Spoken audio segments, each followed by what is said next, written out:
जिल्ह्यातील राष्ट्रीय pulse polio लसीकरण मोहिमेचा शुभारंभ पालकमंत्री जयकुमार गोरे यांच्या हस्ते पंढरपूर तालुक्यातील वाखरी येथील आयुष्मान आरोग्य उपकेंद्रात उत्साहात करण्यात आला।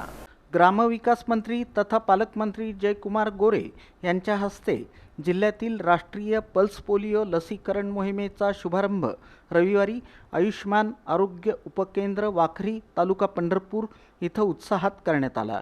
यावेळी जिल्हाधिकारी एस कार्तिकेयन, मुख्य कार्यकारी अधिकारी कुशल जैन, जिल्हा आरोग्य अधिकारी डॉक्टर सतीश कोपुरवाड, जिल्हा शल्यचिकित्सक डॉक्टर वर्षा डोईफोडे, सभापती पंचायत समिती शुभम आगवणे, तालुका आरोग्य अधिकारी डॉक्टर एकनाथ बोधले, वैद्यकीय अधीक्षक डॉक्टर सरडे, डॉक्टर सुडके, प्राथमिक आरोग्य केंद्र गादेगावचे वैद्यकीय अधिकारी डॉक्टर आगावणे, सांख्यिकी अधिकारी हेमंत पवार हे उपस्थित होते।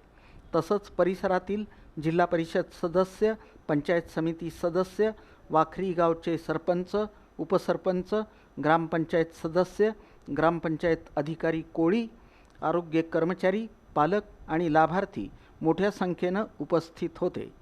पालकमंत्री जयकुमार गोरे यांच्या हस्ते 5 वर्षांखालील बालकाला पोलिओचा डोस पाजून मोहिमेचा शुभारंभ करण्यात आला।